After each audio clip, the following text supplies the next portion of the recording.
What is up, YouTube, and welcome to another movies from the 2000s a month, and this is going to be a rant. I don't have this movie. I saw this movie a long time ago, and this was a suggestion for my channel a couple months ago. Like, oh, why don't you review the when I did the movies from the 90s?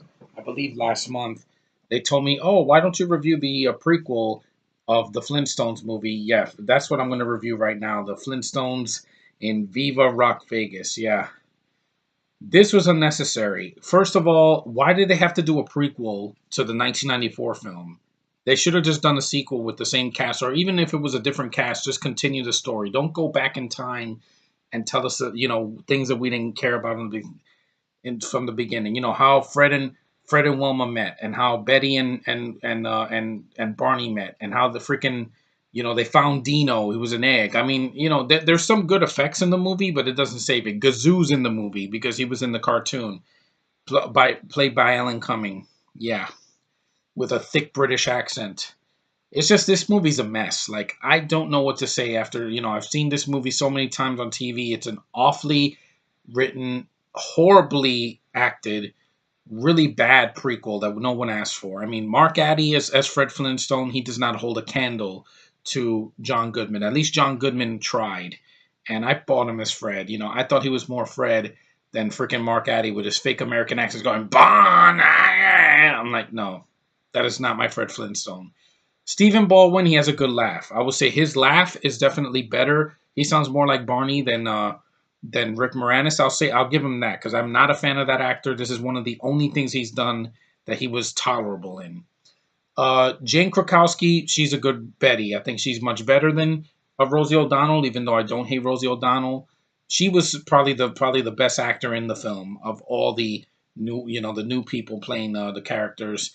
And then you had the woman from Third Rock from the Sun. I forgot her name. I think it's Kirsten Johnson or something like that. Yeah, she's from Third Rock from the Sun. I'd still prefer Elizabeth Perkins from the first film. I mean, she just has some horrendous dialogue. Like, they give her nothing. A lot of her dialogue is so forced, and her and Fred, meeting is kind of forced. It doesn't feel as natural as in the first film.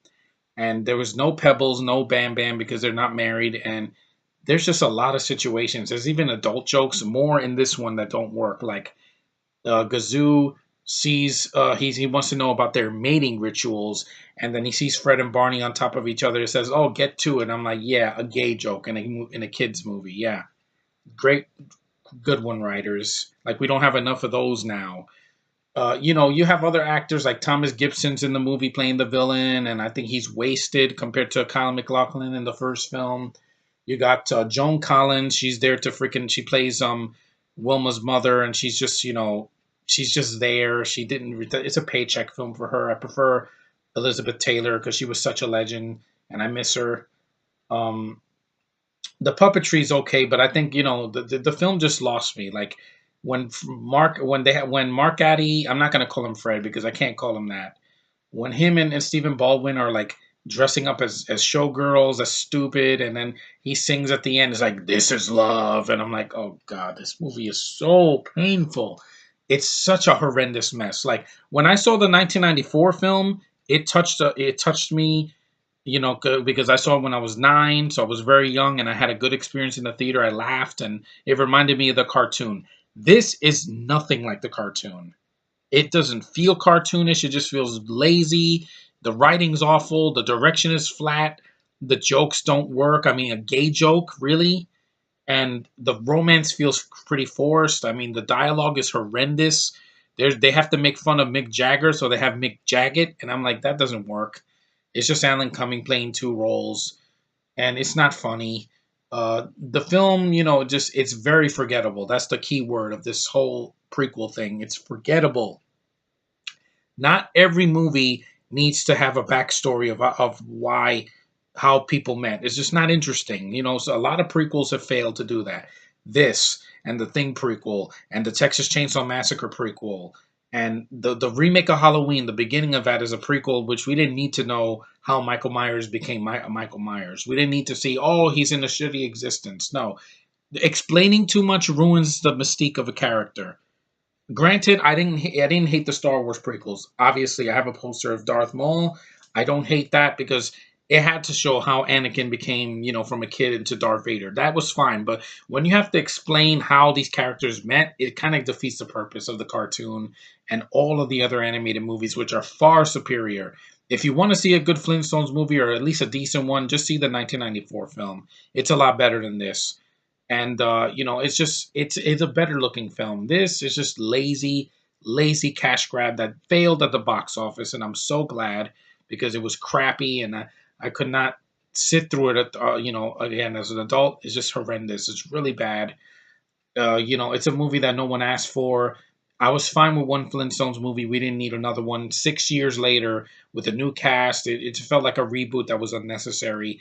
It's a bad movie. It deserved to bomb. It deserved the negative reaction it got from critics and from the general public. It's crappy.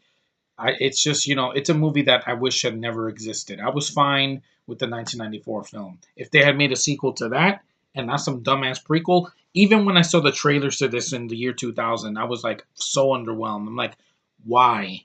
Why would you take one of my favorite Hanna-Barbera cartoons, do a prequel to it that no one asked for, and you should have just done the Jetsons movie or something, not rehash the first movie and then just give a backstory on how they met and this and this and that. And it doesn't work. I'm sorry. This is a bad movie. It deserves, if it got Razzie nominations, it deserved it because it's shit. The performances are bad. Like, only two actors are trying, Stephen Baldwin and Kieran Krakowski. Their chemistry kind of works. The rest of it falls apart like a deck of cards.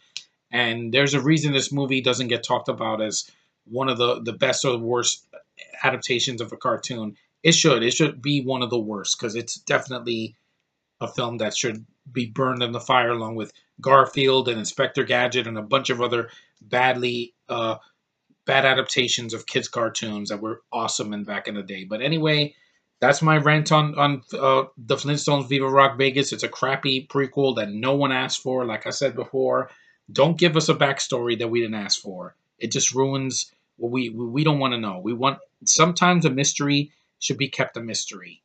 If they, how about if they did a prequel to I don't know. They did Lord of the Rings. They did Harry Potter. Well, they're doing a Harry Potter. Or if they did a prequel to Star Trek, not the 2009 film, like a real prequel, and they show Kirk when he was a kid, and we had to follow him from the moment he was a kid to a teenage years and then to an adult. Would it be interesting? No, because we don't need to know everything about a character. We only need to know where they come from, and their connection to other characters and how they serve, the plot. We don't need a freaking backstory for everything. It just ruins it. And I just hope they stop with this prequel crap because it's just done. It's like not unnecessary a lot of the times. But anyway, thanks for watching, liking, subscribing, and being patient. I know I didn't put a video last night because I was really tired. I have to take my dog out every single morning. It's a lot of stress. But hey, at least next week I'll be able to sleep more. And I'll be putting more videos out for you guys because you're great. And thanks for watching and take care. And the next one won't be a rant. I know I didn't rip this movie completely to shreds, but I tried. I'm really tired, so I just wanted to get it over with. Viva Rock Vegas sucks, and it didn't live at the box office. It's a failure on every count. So avoid it if you can, and see you later.